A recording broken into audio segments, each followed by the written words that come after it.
ഇപ്പോൾ നിഖില എന്ന് പറയുമ്പോഴേ ഇപ്പം കലാകാരന്മാരിൽ സ്വന്തമായിട്ട് ഇപ്പോൾ രാഷ്ട്രീയം പറയാൻ ഭയങ്കര ഗട്സ് ഉള്ള വളരെ ചുരുക്കം ആൾക്കാരാണ്.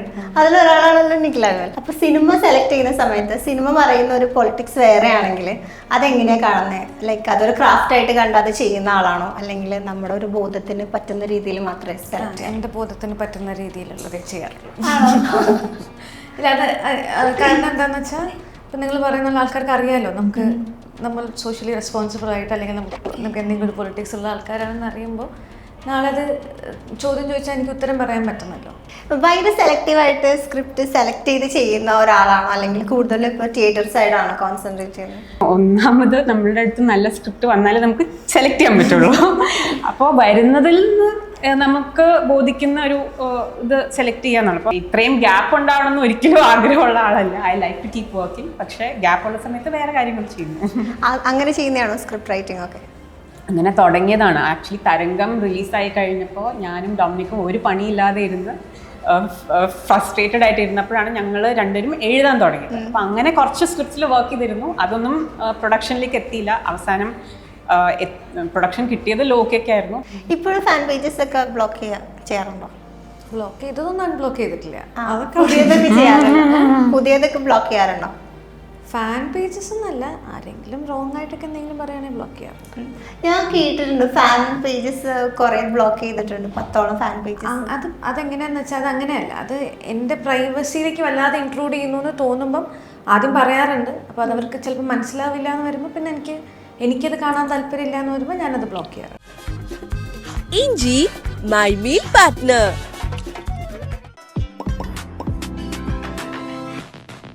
ഹായ് ഹലോ, എല്ലാവർക്കും വെറൈറ്റി മീഡിയയുടെ പുതിയൊരു ചർച്ചയിലേക്ക് സ്വാഗതം. ഞാൻ Mastani and this is my show Masti with Mastani. ഇന്ന് എന്നെ കൂടെ ജോയിൻ ചെയ്യുന്നത് ആനന്ദൻകാട് എന്ന സിനിമയുടെ വിശേഷങ്ങളുമായി നിഖില വിമൽ, ദേവ് മോഹൻ ആൻഡ് ശാന്തി. ഹായ്. ഈ ആനന്ദൻകാട് എന്ന് പറയുമ്പോഴേ ഞാൻ ആദ്യം വിചാരിച്ചു കാട് അതിൽ നടക്കുന്ന എന്തെങ്കിലും ആയിരിക്കും. പിന്നെ റിസർച്ച് ചെയ്തപ്പോഴാണ് മനസ്സിലായത് ട്രിവാൻഡ്രത്തിൻ്റെ ഏൻഷ്യൻ നെയിമാണ് ആനന്ദൻകാട്. അപ്പോൾ അത് ഒരു ട്രിവാൻഡ്രം പൊളിറ്റിക്സ് റിലേറ്റഡ് മൂവിയാണ്.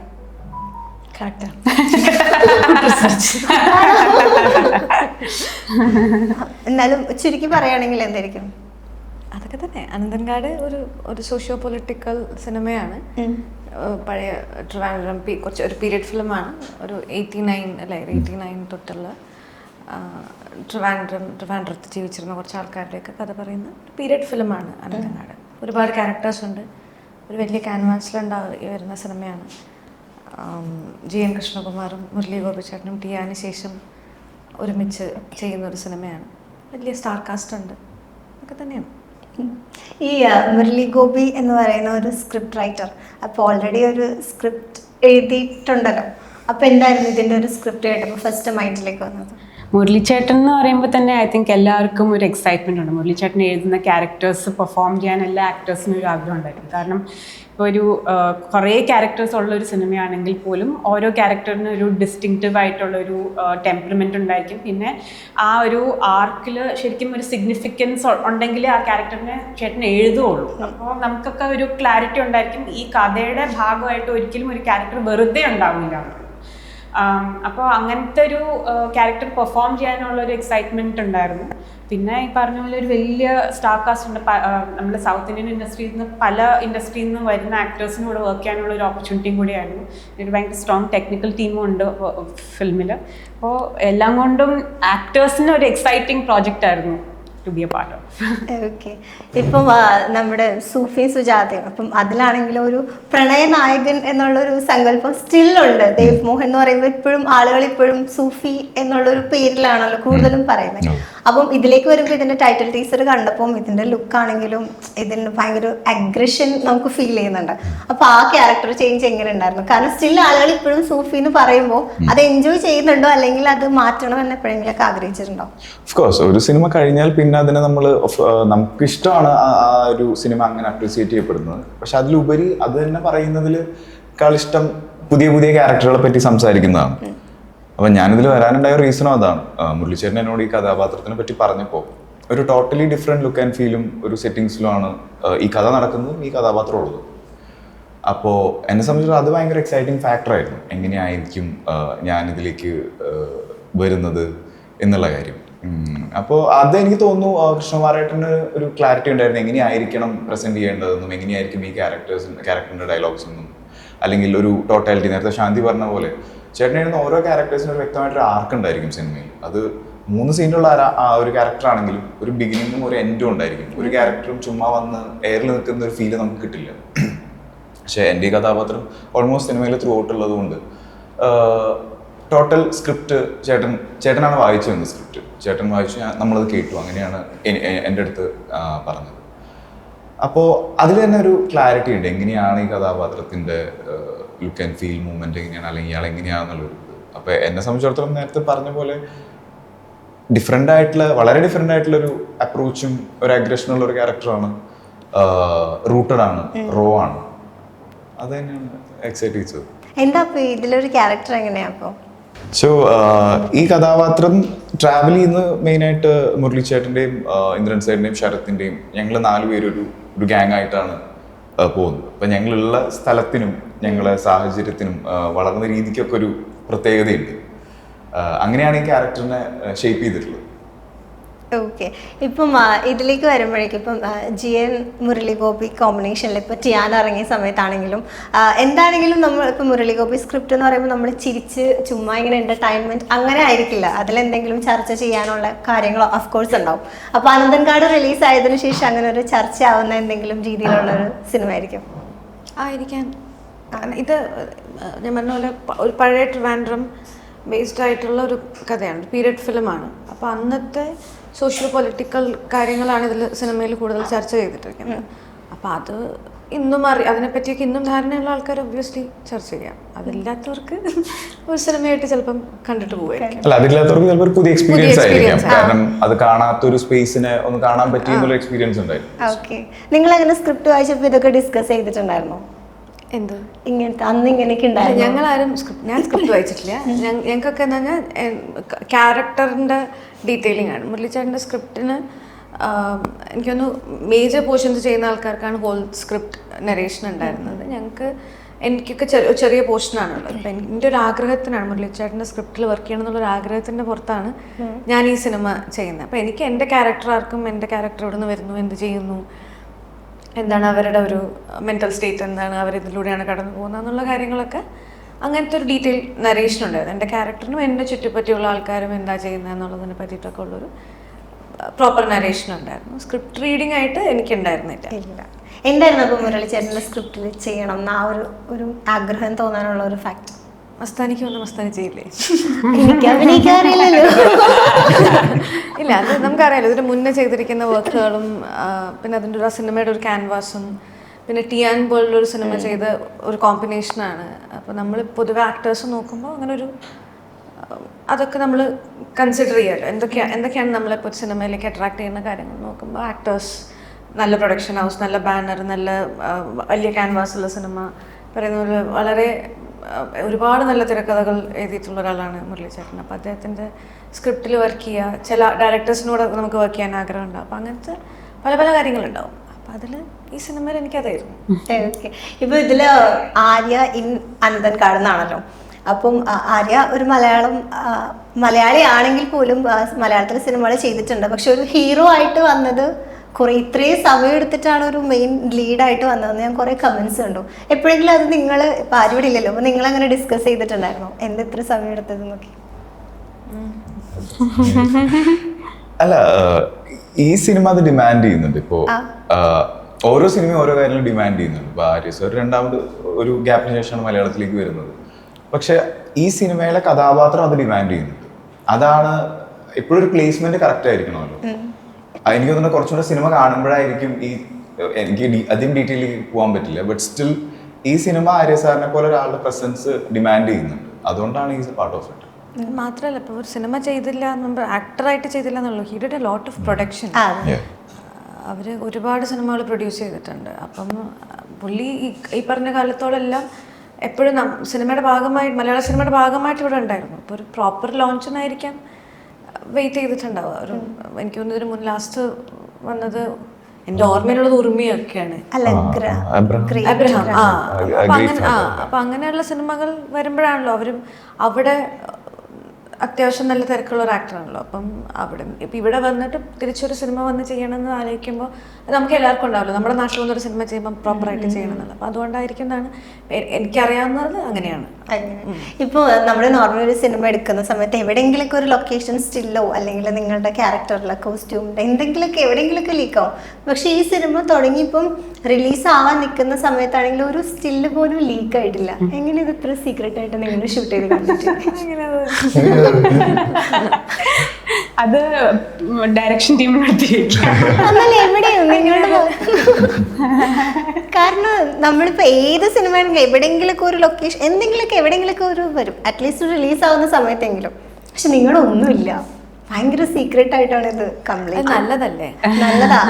അല്ലല്ല, അതെങ്ങനെ ചെയ്തേ അറിയില്ല. എല്ലാ സിനിമയ്ക്കും അങ്ങനെ സംഭവിക്കണം തന്നെയാണ് നമ്മുടെ ആഗ്രഹം. ഇപ്പം നമ്മൾ ചില സിനിമകൾ ചെയ്യുമ്പോൾ നമ്മൾ ശരിക്കും ആഗ്രഹിക്കാറുണ്ട് അതിപ്പം അതിലൊരു സസ്പെൻസ് എലമെന്റ് ആയിരിക്കാം. ചിലപ്പോൾ അതൊക്കെ ആൾക്കാർ ലീക്ക് ചെയ്ത് വിടുമ്പോൾ അത് നല്ലതാണെന്ന് തോന്നാറില്ല.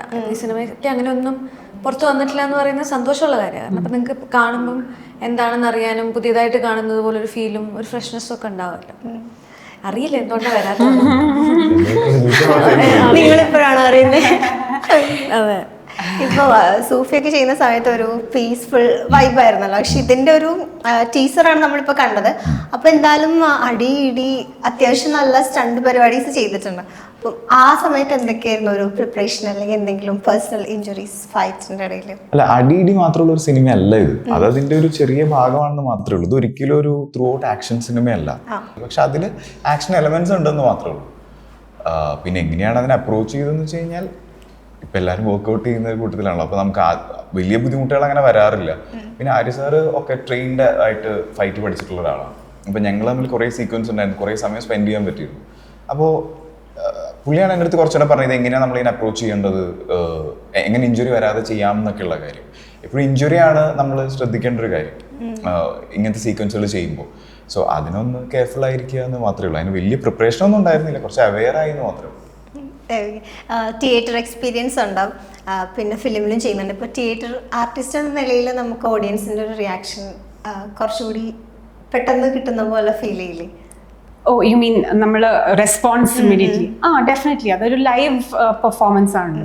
അപ്പോൾ നമ്മൾക്ക് ഇത്രയും ഇപ്പോൾ ഒരു സിനിമ ചെയ്ത് കഴിഞ്ഞാൽ അത് എഡിറ്റിലൂടെ പോയി പോസ്റ്റ് പ്രൊഡക്ഷനിലൂടെ പോയി എത്തുന്നതിൻ്റെ ഒരു ഗ്യാപ്പ് ഉണ്ട്. അപ്പോൾ ആൾക്കാർ അതെങ്ങനെ റിസീവ് ചെയ്യുമെന്ന് നമുക്ക് ഒരിക്കലും പ്രെഡിക്റ്റ് ചെയ്യാൻ പറ്റില്ല. പിന്നെ നമ്മൾ എല്ലാ ഓഡിയൻസിനും കൂടെ ഭാഗമാവുന്നുമില്ല. സോ ചില തിയേറ്ററുകളിൽ ഭയങ്കര കയ്യടിയായിരിക്കും, ചില തിയേറ്ററിൽ കൂവലായിരിക്കും, ഭയങ്കര ഡിഫറെൻറ്റ് റെസ്പോൺസസ് ആയിരിക്കും ഓരോ സ്പേസിൽ കിട്ടുക. അപ്പം നമ്മൾ ഇതിൽ നിന്ന് ഇച്ചിരി റിമൂവ്ഡ് ആയിരിക്കും. പക്ഷേ തിയേറ്ററിൽ പെർഫോം ചെയ്യുമ്പോൾ അപ്പം തന്നെ ഒരു ജോക്ക് ലാൻഡ് ചെയ്തില്ലെങ്കിൽ ആ ഡെഡ് സൈലൻസിൽ തന്നെ അപ്പം തന്നെ കിട്ടും നമുക്ക്. That it did not work out. അപ്പോൾ അതിൻ്റെ ഒരു as an actor it's a different experience for sure. അപ്പം അതിൽ ഏറ്റവും കൂടുതൽ ഒരു ടെൻഷൻ പാർട്ട് ഏതായിരിക്കും? തിയേറ്ററിൽ ആ ഒരു സ്പോട്ടിലുള്ള റെസ്പോൺസ് ആണോ അല്ലെങ്കിൽ സിനിമ റിലീസ് ചെയ്തിട്ട് വരുന്ന ഒരു റെസ്പോൺസ് ആണോ? രണ്ടും രണ്ട് രീതിയിലാണ്. പക്ഷേ സിനിമയിൽ യു ഹാവ് ദാറ്റ് ഫ്രീഡം. ഇപ്പോൾ നമ്മളൊരു സീൻ പെർഫോം ചെയ്യുമ്പോഴും അതിൽ എന്തെങ്കിലും ഇമ്പ്രൂവ് ചെയ്യണമെങ്കിൽ നമുക്ക് റീടേക്കിന് പോകാനുള്ളൊരു ഓപ്ഷൻ ഉണ്ട്. തിയേറ്ററിൽ നമുക്ക് ആ ഒരു 1.5 മണിക്കൂറോ 1 മണിക്കൂറോ ആ പെർഫോമൻസിൻ്റെ ഡ്യൂറേഷനിൽ നമ്മൾ ത്രൂ ഔട്ട് ഇന്നായിട്ടിരിക്കണം. അപ്പോൾ ഒരു ജോക്ക് ലാൻഡ് ചെയ്തില്ലെങ്കിൽ നമ്മളത് പോയി പിന്നെയും ആ സീൻ ചെയ്യാൻ പറ്റില്ല. അപ്പോൾ you have to make peace with it. രണ്ടിനും രണ്ടിൻ്റെതായ ടെൻഷനുണ്ട്. കാരണം ഒരിക്കലും ഒരു ഐ തിങ്ക് സിനിമയിൽ നമ്മൾ വർക്ക് ചെയ്യുമ്പോൾ നമ്മൾ പെർഫോം ചെയ്ത സീൻസ് ചിലപ്പോൾ ഫൈനൽ പ്രോഡക്റ്റിൽ ഉണ്ടായിരിക്കണം എന്ന് പോലുമില്ല. അപ്പോൾ അതിൻ്റെ ഒരു വേറൊരു ടൈപ്പ് ഓഫ് അൺസർട്ടനിറ്റിയാണ് സ്ക്രീനിലേക്ക് സിനിമ എത്തുമ്പോൾ. നമ്മൾ വായിച്ച പോലെ ആയിരിക്കില്ല ചിലപ്പോൾ സ്ക്രീനിലേക്ക് എത്തുമ്പോൾ. ചിലപ്പോൾ അതിലും നന്നായിട്ടുണ്ടായിരിക്കും, ചിലപ്പോൾ അതിലും നന്നായിട്ടുണ്ടാവില്ലായിരിക്കും. അതൊന്നും നമ്മളുടെ കയ്യിലല്ല. അപ്പോൾ different types of challenges for each medium ഉണ്ടാവും. ഇപ്പോൾ നിഖില എന്ന് പറയുമ്പോഴേ ഇപ്പം കലാകാരന്മാരിൽ സ്വന്തമായിട്ട് ഇപ്പോൾ രാഷ്ട്രീയം പറയാൻ ഭയങ്കര ഗട്ട്സുള്ള വളരെ ചുരുക്കം ആൾക്കാരാണ്. അതിലൊരാളാണല്ലോ നിഖില വിമൽ. അപ്പോൾ സ്വന്തമായിട്ട് കുറേ രാഷ്ട്രീയ ബോധ്യങ്ങളും കാത്തു സൂക്ഷിക്കുന്ന ഒരാളാണ്. അപ്പോൾ സിനിമ സെലക്ട് ചെയ്യുന്ന സമയത്ത് സിനിമ പറയുന്ന ഒരു പൊളിറ്റിക്സ് വേറെ ആണെങ്കിൽ അതെങ്ങനെയാണ് കാണുന്നത്? ലൈക്ക് അതൊരു ക്രാഫ്റ്റായിട്ട് കണ്ട് അത് ചെയ്യുന്ന ആളാണോ അല്ലെങ്കിൽ നമ്മുടെ ഒരു ബോധത്തിന് പറ്റുന്ന രീതിയിൽ മാത്രമേ സെലക്ട് ചെയ്യാൻ? എൻ്റെ ബോധത്തിന് പറ്റുന്ന രീതിയിലുള്ളതേ ചെയ്യാറുള്ളൂ. ഇല്ല, അത് കാരണം എന്താണെന്ന് വെച്ചാൽ ഇപ്പം നിങ്ങൾ പറയുന്ന ആൾക്കാർക്ക് അറിയാമല്ലോ, നമ്മൾ സോഷ്യലി റെസ്പോൺസിബിൾ ആയിട്ട് അല്ലെങ്കിൽ നമുക്ക് എന്തെങ്കിലും ഒരു പൊളിറ്റിക്സ് ഉള്ള ആൾക്കാരാണെന്ന് അറിയുമ്പോൾ നാളെ അത് ചോദ്യം ചോദിച്ചാൽ എനിക്ക് ഉത്തരം പറയാൻ പറ്റുന്നല്ലോ. അപ്പം അതുകൊണ്ട് എൻ്റെ ബോധത്തിന് ഓക്കെ ആണെന്ന് തോന്നുന്ന സിനിമകളാണ് അല്ലെങ്കിൽ അങ്ങനെയുള്ള കഥകളാണ് കൂടുതൽ ചൂസ് ചെയ്യാൻ, അല്ലെങ്കിൽ എനിക്ക് അതിനെ എക്സ്പ്ലെയിൻ ചെയ്യാൻ പറ്റണം. അങ്ങനെയുള്ളതാണെങ്കിലും ചെയ്യും. പക്ഷെ അല്ലാതെ എനിക്ക് പൊളിറ്റിക്കലി അല്ലെങ്കിൽ എന്നെ സംബന്ധിച്ച് അത് റോങ് ആണെന്ന് ഫീൽ ചെയ്യുകയാണെങ്കിൽ ചെയ്യാറില്ല. അതിപ്പോൾ പൊളിറ്റിക്സ് മാത്രമല്ല, ഏതാണെങ്കിലും എനിക്കത് റോങ് അല്ല, അപ്പം എനിക്കത് ആക്ട് അല്ല എന്ന് തോന്നുകയാണെങ്കിലും ചെയ്യാറില്ല. അതൊക്കെ അതെല്ലാവരും അങ്ങനെ തന്നെയാണ്. അതിനിപ്പം നമുക്കൊരു രാഷ്ട്രീയം പറയണമെന്ന് നിർബന്ധമൊന്നുമില്ല. എല്ലാ ആക്ടേഴ്സിനും മാത്രമല്ല എല്ലാവർക്കും പൊളിറ്റിക്സ് ഉണ്ടാവും ബേസിക്കലി. പക്ഷെ അത് തുറന്നു പറയുന്ന ആൾക്കാർ കുറവാണ്. അത് പൊളിറ്റിക്സ് എന്ന് പറയുമ്പോൾ അത് ഈ പറയുന്നത് പോലെ നമ്മുടെ എന്താ പറയാ, what is it, party politics അല്ല, കക്ഷി രാഷ്ട്രീയമല്ല, എല്ലാത്തിനും ഒരു പൊളിറ്റിക്സ് ഉണ്ട്. അപ്പം അത് എല്ലാവർക്കും ഉണ്ടാവും. മസ്താനിക്ക് ഡെഫിനറ്റ്ലി ഉണ്ടാവും. ഇപ്പം മസ്താനി എന്ത് ഡ്രസ്സ് ധരിക്കണം എന്നുള്ളതും അല്ലെങ്കിൽ മസ്താനി ഇങ്ങനെ സംസാരിക്കണം എന്നുള്ളതൊക്കെ മസ്താനിയുടെ ചോയ്സാണ്. സോ അതൊരു കൈൻഡ് ഓഫ് പൊളിറ്റിക്സ് ആണ്. അപ്പം അത് എല്ലാവരിലും അതുണ്ടാവും. അപ്പം അങ്ങനെ പൊളിറ്റിക്സ് ഉള്ള ഒരാൾക്കാരാണെന്നുണ്ടെങ്കിൽ ചിലപ്പോൾ ഈ പറയുന്നത് പോലെ നമുക്ക് നമ്മുടെ സെൻസിന് നിരക്കാത്ത കാര്യങ്ങൾ ചെയ്യാൻ തോന്നില്ലല്ലോ, അങ്ങനെ ചെയ്യാറില്ല. അത്രേ ഉള്ളൂ. ഇപ്പം തെലുങ്കില് സമന്ത മൂവി തെലുങ്കില് ഒരു ഡൗട്ട്. ഓക്കെ, തെലുങ്കില് ഭയങ്കര അത്യാവശ്യം തിരക്കുള്ള ഒരു നടനായിട്ട് മാറിയല്ലോ. തിരക്കൊന്നുമില്ല, എനിക്ക് വർക്കാവുന്ന സിനിമയാണെങ്കിൽ ചെയ്യും, അത്രേ ഉള്ളൂ. അവിടെ ചെന്ന് വരുമ്പോ തിരക്കായിപ്പോ, വേറെ ഒന്നുമല്ല. അവരെ ഷൂട്ടിംഗ് പ്രോസസ് ഭയങ്കര ലോങ്ങാ. ഇപ്പോ നമ്മുടെ ഇവിടെ ഒരു 100 സൗണ്ട് ചെയ്യുന്ന സിനിമയാണെങ്കിൽ അവിടെ അതൊരു, അപ്പൊ 100 ദിവസം എന്ന് പറയുമ്പോൾ ഒരു 4 മാസം 5 മാസം നമ്മൾ മാറ്റി വെക്കും. അവിടെ അതൊരു 1.5 കൊല്ലം പോകും. 1.5 കൊല്ലം കുറച്ച് അവിടുത്തെ പ്രോസസ് അതാണ്. അത് തെറ്റും ശരിയെന്ന് എനിക്ക് പറയാൻ അറിയില്ല. അവരെങ്ങനെയാണ് ആ ഇൻഡസ്ട്രി റൺ ചെയ്യുന്നത്. നമ്മളൊന്നും അവിടെ പോയി വരുമ്പോഴത്തേക്കും ഇവിടെ ചിലപ്പോൾ 1.5 വർഷം കഴിഞ്ഞിട്ടുണ്ടായിരിക്കും മാത്രം. അപ്പോ അത് തിരക്കാണെങ്കിൽ തിരക്കാണ്. അതാണ് അവിടെ പോയി കഴിഞ്ഞാൽ പിന്നെ ഇങ്ങോട്ട് പെട്ടെന്ന് അപ്പൊ നമുക്ക് ഇനീഷ്യലി നമുക്കത് അറിയില്ലായിരുന്നു, ഇതിലെ ക്യാച്ച് നമുക്ക് അറിയില്ല. അപ്പൊ നമ്മൾ പോകുമ്പോൾ നമ്മൾ വിചാരിക്കും നമ്മുടെ 100 ദിവസം ചോദിക്കുന്നു, അപ്പൊ ഒരു 120 ദിവസം പോകുമ്പോൾ 100 ദിവസം ഷൂട്ട് ചെയ്ത് വരുന്നതായിരിക്കും. പക്ഷെ അതൊരു മാസം ചിലപ്പോൾ 10 ദിവസം 12 ദിവസമൊക്കെ ഷൂട്ട് ചെയ്യുള്ളൂ. അപ്പൊ നമ്മൾ പിന്നെ വേറെ നമുക്കൊന്നും ചെയ്യാൻ പറ്റില്ലല്ലോ, വേറെ കമ്മിറ്റ്മെന്റ്സ് എടുത്ത് ഇടയിൽ സിനിമ ചെയ്യാൻ പറ്റില്ല. അപ്പൊ അങ്ങനെ ഒരു പടത്തിന് 35 ദിവസം പോയിട്ട് 6 മാസം കഴിഞ്ഞാൽ ആ സമയത്ത് ഞാൻ വീട് കണ്ണൂരാണല്ലോ. അപ്പൊ ഞാൻ കണ്ണൂരിൽ നിന്ന് ട്രെയിൻ കയറി എറണാകുളത്ത് നിന്ന് ഇവിടെ നിന്ന് വേണം ഫ്ലൈറ്റ് കയറി അവിടെ എത്തിക്കാൻ ഒരു ഷൂട്ടില്ല. അപ്പൊ അതേപോലെ തിരിച്ചു അവരുടെ ഒരു വർക്കിംഗ് പ്രോസസ് പൊതുവെ അത് തെറ്റും ശരിയും പറയാൻ അറിയില്ല. കാരണം ആ ഇൻഡസ്ട്രി ഫോളോ ചെയ്യുന്ന ഒരു മെത്തേഡ് അതാണ്. നമ്മൾ പക്ഷെ അങ്ങനെയല്ലോ, കുറച്ചും കൂടി നമ്മൾ കോമ്പാക്ട് ആയിട്ട് സിനിമ ഷൂട്ട് ചെയ്ത് തീർക്കുക. ബഡ്ജറ്റ് നമുക്ക് കുറെ പ്രശ്നങ്ങളുണ്ട് നമുക്ക്. അപ്പൊ ആ ഒരു മൈൻഡ് സെറ്റോടെ നമ്മൾ അവിടെ പോകുന്നു. അവിടെ പോകുമ്പോൾ 2 പ്രാവശ്യം എക്സ്പീരിയൻസ് ആകുമ്പോൾ നമുക്ക് മനസ്സിലാവും ഈ പരിപാടി. പിന്നെ നമ്മൾ പറയും ഇത്ര സമയത്തിനുള്ള തീർക്കുകയാണെങ്കിലേ നമുക്ക് വരാൻ പറ്റുള്ളൂ എന്നുള്ളത്. അപ്പൊ അങ്ങനെ സിനിമകൾ കിട്ടാണ് ചെയ്യുന്നത്. ഭയങ്കര സെലക്റ്റീവായിട്ട് സ്ക്രിപ്റ്റ് സെലക്ട് ചെയ്ത് ചെയ്യുന്ന ഒരാളാണോ, അല്ലെങ്കിൽ കൂടുതൽ ഇപ്പോൾ തിയേറ്റർ സൈഡാണോ കോൺസെൻട്രേറ്റ് ചെയ്യുന്നത്? എന്ന് പറഞ്ഞാൽ ഒന്നാമത് നമ്മളുടെ അടുത്ത് നല്ല സ്ക്രിപ്റ്റ് വന്നാലേ നമുക്ക് സെലക്ട് ചെയ്യാൻ പറ്റുള്ളൂ. അപ്പോൾ വരുന്നതിൽ നിന്ന് നമുക്ക് ബോധിക്കുന്ന ഒരു ഇത് സെലക്ട് ചെയ്യാന്നാണ്. അപ്പോൾ ആദ്യത്തെ ഫിൽറ്റർ അവർ നമ്മളെ ചൂസ് ചെയ്യണം. അപ്പോൾ അങ്ങനെ ചൂസ് ചെയ്ത് വരുന്നതിൽ നിന്നാണല്ലോ നമുക്കൊരു സെലക്ഷൻ നടത്താൻ പറ്റുക. അപ്പോൾ അങ്ങനത്തെ ഒരു ലിമിറ്റേഷൻ എനിക്ക് ഡെഫിനറ്റ്ലി ഉണ്ടായിട്ടുണ്ട്. ഐ തിങ്ക് നമ്മളൊരു ഹിറ്റ് സിനിമയുടെ ഭാഗമാകുമ്പോൾ നമുക്ക് ഓപ്ഷൻസ് കൂടുതലാവും. ഇത് kind of scripts that come to you. ഞാൻ ചെയ്തിരിക്കുന്ന മിക്കതും ഇച്ചിരി ഒരു ഓഫ് ബീറ്റ് അല്ലെങ്കിൽ ഒരു എക്സ്പെരിമെന്റൽ സോണിൽ നിൽക്കുന്ന സിനിമയാണ്. ഈവൻ കമേഴ്ഷ്യൽ സിനിമകൾ ചെയ്തത് വരെ ഇച്ചിരി ഓഫ് ബീറ്റ് ആയിട്ടുള്ള, അങ്ങനെ ഒത്തിരി പോപ്പുലർ ആയിട്ടുള്ള സിനിമയിൽ ഞാൻ അഭിനയിച്ചിട്ടില്ല. അപ്പോൾ എനിക്ക് വരുന്ന ഓഫേഴ്സ് ആർ ഓൾസോ അത് കാരണം ഇച്ചിരി not as wide spread maybe as somebody who's been part of commercial be successful films. അപ്പോൾ വരുന്നതിൽ നിന്ന് വെച്ച് ചൂസ് ചെയ്യുക എന്നുള്ളതാണ് ചെയ്യാൻ പറ്റുന്ന ഒരു കാര്യം. ഇത്രയും ഗ്യാപ്പ് ഉണ്ടാവണമെന്ന് ഒരിക്കലും ആഗ്രഹമുള്ള ആളല്ല. I like to keep working. പക്ഷേ ഗ്യാപ്പുള്ള സമയത്ത് വേറെ കാര്യങ്ങൾ ചെയ്യുന്നു. അങ്ങനെ ചെയ്യുന്നതാണോ സ്ക്രിപ്റ്റ് റൈറ്റിംഗ് ഒക്കെ? അങ്ങനെ തുടങ്ങിയതാണ്. ആക്ച്വലി തരംഗം റിലീസായി കഴിഞ്ഞപ്പോൾ ഞാനും ഡൊമിനിക്കും ഒരു പണിയില്ലാതെ ഇരുന്ന് ഫ്രസ്ട്രേറ്റഡ് ആയിട്ട് ഇരുന്നപ്പോഴാണ് ഞങ്ങൾ രണ്ടുപേരും എഴുതാൻ തുടങ്ങിയത്. അപ്പം അങ്ങനെ കുറച്ച് സ്ക്രിപ്റ്റ്സിൽ വർക്ക് ചെയ്തിരുന്നു. അതൊന്നും പ്രൊഡക്ഷനിലേക്ക് എത്തിയില്ല. അവസാനം പ്രൊഡക്ഷൻ കിട്ടിയത് ലോക്കൊക്കെ ആയിരുന്നു. So took a while. പക്ഷെ ഞങ്ങൾ ആ സമയത്ത് we discovered that we could work as writing partners because ഇങ്ങനെ സിനിമയില്ലാതെ ക്രിയേറ്റീവ്ലി ഫ്രസ്ട്രേറ്റഡ് ആയിട്ട് ഇരുന്ന സമയത്താണ് അത് കണ്ടുപിടിച്ചത്. പക്ഷെ അത് ഭയങ്കര ഹിറ്റായി. അത് നമുക്ക് പ്രെഡിക്റ്റ് ചെയ്യാൻ പറ്റില്ല ശരിക്കും. Nobody knows. സിനിമ അത്രയും അൺസർട്ടൺ ആണ്. നമ്മൾ സിൻസിയറായിട്ട് വർക്ക് ചെയ്താൽ പോലും ചില സിനിമകൾ വർക്ക് ആവില്ല, ഓഡിയൻസിന് ചിലപ്പോൾ ഇഷ്ടമായിന്ന് വരില്ല. നമുക്ക് ആകെ കൺട്രോൾ ഉള്ളത് നമ്മളുടെ ഇൻപുട്ടിൽ മാത്രമേ കൺട്രോൾ ഉള്ളൂ, അതിൻ്റെ റിസെപ്ഷനിൽ നമുക്ക് ഒരു കൺട്രോളും ഇല്ല. അങ്ങനെ തിയേറ്ററിൻ്റെ കാര്യം ചോദിച്ചുകൊണ്ട് പറയാം, theatre is never something that I do just because I don't have movies.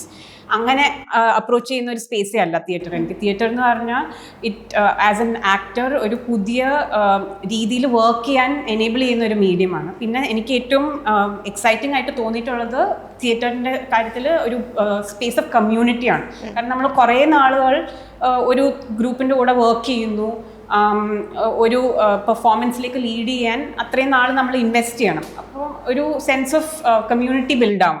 And that you don't often get on A film set. കാരണം എല്ലാവരും സെറ്റിലേക്ക് നമ്മളുടെ പോർഷൻ സീൻസ് വരുന്നു, പിന്നെ ഡിസ്പേഴ്സ് ആവുന്നു. ചിലപ്പോൾ ഷെഡ്യൂൾസ് പല ഒരു വർഷത്തിലേക്ക് 1.5 വർഷത്തിൽ പല സമയങ്ങളിലായിട്ടായിരിക്കും.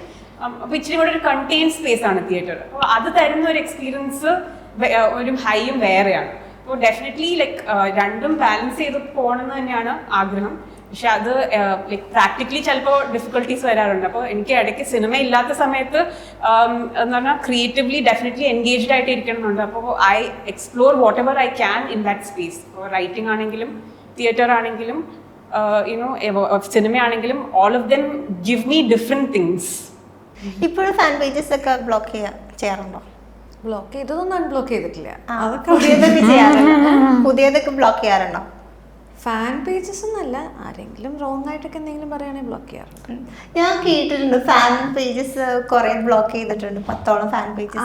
അതെങ്ങനെയാന്ന് വെച്ചാൽ അത് അങ്ങനെയല്ല, അത് എൻ്റെ പ്രൈവസിയിലേക്ക് വല്ലാതെ ഇൻക്ലൂഡ് ചെയ്യുന്നു എന്ന് തോന്നുമ്പം ആദ്യം പറയാറുണ്ട്. അപ്പോൾ അതവർക്ക് ചിലപ്പോൾ മനസ്സിലാവില്ല എന്ന് വരുമ്പോൾ പിന്നെ എനിക്കത് കാണാൻ താല്പര്യമില്ല എന്ന് വരുമ്പോൾ ഞാനത് ബ്ലോക്ക് ചെയ്യാറുണ്ട്. ഞാൻ വിചാരിച്ച മറ്റേ ഫാൻസ് അസോസിയേഷൻ ഇഷ്ടമല്ലാത്ത അങ്ങനെയൊന്നുമല്ല. ഇപ്പം നമ്മൾ നിൽക്കുന്നത് തന്നെ അവരുടെ ഒരു ഇതിലൊക്കെ ആണല്ലോ. അപ്പം നമ്മൾ ആൾക്കാർ ഇഷ്ടപ്പെടുന്നതുകൊണ്ടാണല്ലോ നമ്മൾ നിൽക്കുന്നത്. എനിക്ക് എൻ്റെ പ്രൈവസി കുറച്ച് ഇമ്പോർട്ടൻ്റ് ആണെന്നുള്ളതുകൊണ്ട് എൻ്റെ പ്രൈവസിയിലേക്ക് വല്ലാതെ ഇൻക്ലൂഡ് ചെയ്യുന്നു. ഇപ്പം ചിലപ്പോൾ അതെന്താ ചെയ്യാമെന്നറിയോ, ചിലപ്പോൾ ഈ പറയുന്ന പോലെ ഇപ്പം ഞാനിന്ന് മസ്താനിയുടെ കൂടെ ഒരു ഫോട്ടോ ഇട്ടെന്ന് ചോദിക്കും. മസ്താനി ഇപ്പം സിനിമയിലുള്ള ഒരാളല്ല, എൻ്റെ വളരെ ക്ലോസസ്റ്റ് ഫ്രണ്ട് ആണെന്നുണ്ടെങ്കിൽ പിന്നെ മസ്താനീനെ ഭയങ്കരമായിട്ട് അവർ ഈ പറഞ്ഞ പോലെ മെസ്സേജ് അയക്കാൻ, മറ്റേ കാണാൻ പറ്റുമോ എന്ന് ചോദിക്കുക, മീറ്റ് ചെയ്യാൻ പറ്റുമോ എന്ന് ചോദിക്കുക, പിന്നെ അവരെ ടോർച്ചർ ചെയ്യുക, ആ പറയുന്ന സാധനങ്ങൾ ചെയ്യുമ്പോഴാണ് സംസാരിച്ചിട്ട് ബ്ലോക്ക് ചെയ്യേണ്ടി വരാറുള്ളത്. അല്ലാതെ ഇപ്പോൾ വെറുതെ എൻ്റെ ഫാനാണെന്ന് ബ്ലോക്ക് ചെയ്യും അങ്ങനെയല്ല. ഇല്ല, അതുകൊണ്ടാണ് ചെയ്യേണ്ടി വരുന്നത്. അല്ലാതെ ഇപ്പം എനിക്ക് അവരോട് ദേഷ്യം ഉണ്ടായിട്ടോ അങ്ങനെയൊന്നും അല്ല. ഞാൻ എപ്പോഴും പറയാറുണ്ട്, എനിക്ക് എൻ്റെ പ്രൈവസി, എൻ്റെ ലിമിറ്റൊക്കെ ഇതാണ്. അപ്പം അതിനപ്പുറത്തേക്ക് വരരുത്. നിങ്ങൾ സിനിമയാണെന്നുണ്ടെങ്കിൽ നിങ്ങൾ അത് എനിക്ക് ഫോളോ ചെയ്യുന്നതിൽ എനിക്ക് പ്രശ്നമില്ല എന്നുള്ളത് പറയാറുണ്ട്. അപ്പം അത് കഴിഞ്ഞിട്ടും പിന്നെ ഇതുപോലെ കാര്യങ്ങൾ ചെയ്യുമ്പോൾ എനിക്കത് ആക്സെപ്റ്റ് ചെയ്യാൻ പറ്റാത്തതുകൊണ്ട് എനിക്ക് ഏറ്റവും ഈസിയസ്റ്റ് വേ പിന്നെ ചെയ്യാൻ പറ്റുന്നതാണല്ലോ. ഞാനത് കാണാതിരിക്കുക എന്ന് പറയുന്നത്. ഞാൻ നല്ലൊരു ചെറിയ റാപ്പിഡ് ഫയറിലേക്കും കൂടെ കൊണ്ടുപോയിട്ട് മൈൻഡ് അപ്പ് ചെയ്യാം. Okay, first question. ഞാൻ പ്രകാശിലെ സലോമിയും പെണ്ണേസിലെ രോഹിണിയും ബെസ്റ്റ് ഫ്രണ്ട്സ് ആയാലും ആ ഗ്രൂപ്പിന് എന്ത് പേരിടും? അവിടെ തന്നെ ഒരു പൊളിറ്റിക്കൽ കറക്റ്റ്നെസ് ഉണ്ട്. സലോമി വെറുതെ ഒരാളെ പറ്റിച്ചതല്ല, സലോമിനെ പറ്റിച്ച ആളെ പറ്റിച്ചതാണ്. അവർക്ക് അങ്ങനെ ഒരു ഗ്രൂപ്പ് ഉണ്ടാവാനൊരു സാധ്യതയില്ല. ഒരു ഫ്രണ്ട്സ് ഇല്ല. ഓക്കെ, ഒരു ദിവസം ഇവരിൽ ഒരാളുടെ ഫോൺ ഹാക്ക് ചെയ്യാൻ ചാൻസ് കിട്ടിയ ആരുടെ ആയിരിക്കും? രണ്ടുപേരും ചെയ്യില്ല. പ്രൈവസിയുടെ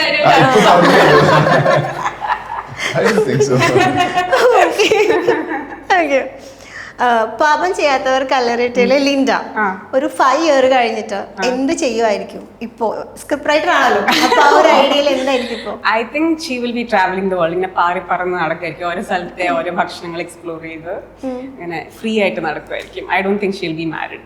ഇല്ല, സ്റ്റിൽ. ആ കല്യാണം എന്തായാലും കുളമായി. അത് കഴിഞ്ഞ് പക്ഷെ അത് നല്ലൊരു ക്യാരക്ടറാണ്. I enjoyed that character. അതും എനിക്ക് ഇങ്ങനെ ഞാൻ പറഞ്ഞല്ലോ, എന്റെ ഫിലിംസ് എല്ലാം ഭയങ്കര പോളറൈസിങ് ഫിലിംസ്.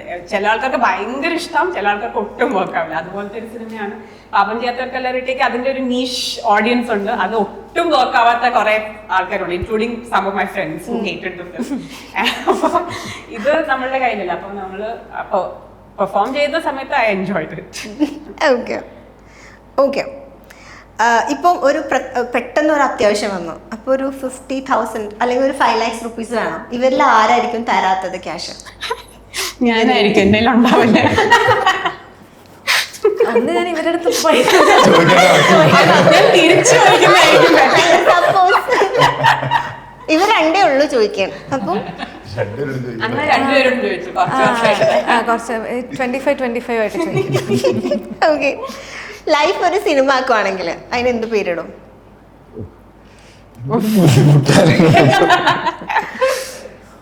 എനിക്കറിയില്ല എന്ത് പേരിടും. ദേവ് M. ഭയങ്കര ബുദ്ധിമുട്ടുള്ള ക്വസ്റ്റ്യൻ. ഓക്കെ, ഇപ്പൊ പെട്ടെന്ന് ഷൂട്ട് തീർന്നു കഴിഞ്ഞാൽ പെട്ടെന്ന് ലൊക്കേഷനിൽ നിന്ന് വീട്ടിലേക്ക്, ഐ മീൻ റൂമിലേക്ക് പോകുന്നത് ആരായിരിക്കും? ഒരു സെക്കൻഡ് പോലും നിൽക്കില്ല, അപ്പൊ തന്നെ വണ്ടി കയറി. ആക്ച്വലി ഞങ്ങൾക്ക് കോമ്പിനേഷൻ സീൻസ് ഇല്ലായിരുന്നു, so I don't know. Okay, ആണെങ്കിലും ഞാനായിരിക്കും. അപ്പൊ തന്നെ പോകും തിരിച്ച്. ഞാനും അങ്ങനെയാണ്. ഞാനും പെട്ടെന്ന് പോകുന്ന ആളാണ്. ആ, സീൻ കഴിഞ്ഞപ്പോ തന്നെ പോകും. അല്ല, എക്സെപ്റ്റ് ഒരു അവസരം കിട്ടിയപ്പോ പോകും. എനിക്ക് കഴിഞ്ഞ് കഴിയുമ്പോൾ I like to go and unwind by myself. എനിക്ക് ഇച്ചിരി ഒരു ഐസൊലേഷൻ ആവശ്യമുള്ള ഒരാളാണ്. ഓക്കെ, സോഷ്യൽ ബാറ്ററി ഭയങ്കര കുറവാണ്. ആണ്. എനിക്ക് തോന്നി. ഓക്കെ, അടുത്തത് ലൊക്കേഷനിൽ വെച്ചിട്ട് അനന്തൻ കാട്ടില് ആരെങ്കിലും ഒരാൾ ഇട്ടിട്ട് പോരാനൊരു അവസരം കിട്ടിയ ആരെ? അനന്തൻ കാട്ടില് ഒരാൾ അവിടെ ഉപേക്ഷിച്ചിട്ട് വരാം, ആ ലൊക്കേഷനിൽ, അവിടെ ആ സ്ഥലത്ത്, ആ കഥയില്. എനിക്ക് സിനിമ കണ്ടു കഴിഞ്ഞാൽ വേറെ ഉത്തരം പറയായിരുന്നു. തൽക്കാലം ഞാനാ വെളിയിടുന്നൊക്കെ. ഓക്കെ, നാളെ രാവിലെ ന്യൂസ് പേപ്പറിൽ ഒരു ഗോസിപ്പ് വരുവാണ് ഒരാളെ കുറിച്ച്. അത് ഇവരിൽ ആരായിരിക്കും? ആരെ കുറിച്ച് ആവാനാ ചാൻസ്? അതിനൊക്കെ ഞാൻ ഇങ്ങനെ ശ്രദ്ധിക്കാറുണ്ട്? എന്തെങ്കിലും പറയുമ്പോ ഇത് ഇനി എയറിലാകോ അല്ലെങ്കിൽ എന്തെങ്കിലും ആവട്ടെ എന്നുള്ള മൈൻഡാണോ? ഇത് ഭയങ്കര ആലോചിച്ചിട്ടൊക്കെ പറയുന്ന ഒരാൾ? ഇല്ല ഇല്ല, ആലോചിച്ചിട്ട് പറയുന്ന ആളായിരുന്നു ഞാൻ. ആരാ? ഓക്കെ, ഈ നിഗ്ല വിമലിന്റെ തഗ്സ് ഒക്കെ അറിയും? എത്ര കാലം ഒരു 5 കൊല്ലാനായിട്ട് ഇത് തന്നെ വിൽക്കണം. ഞാൻ തന്നെ നിർത്തി, എന്നിട്ട് നിങ്ങൾ നിർത്താനില്ല. ഇല്ല, അത് വെച്ചിട്ട് ഒരു മ്യൂസിയം സ്റ്റാർട്ട് ചെയ്തു വിചാരിക്കേ. മ്യൂസിയം. അതിൽ ഓരോ തഗ്ഗിനും ഇത്ര റേറ്റിനാണ് വിൽക്കുന്നത്. അതിൽ ഏറ്റവും ഹയസ്റ്റ് റേറ്റ് ചെയ്ത് തഗ്ഗിനായിരിക്കും? അതൊന്നും എനിക്ക് ഓർമ്മയില്ല. 5 കൊല്ലം ഓണസ്റ്റ്. മസ്താനി ഏതായിരിക്കും? തിരിച്ചൊരു ചോദ്യം എനിക്ക് ചോദിക്കാൻ എല്ലാവരും.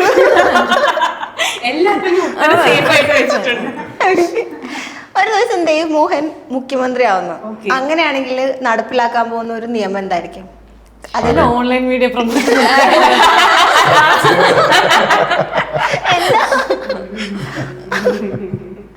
എന്തായിരിക്കും ഒരു ഐഡിയ വെച്ചിട്ട്?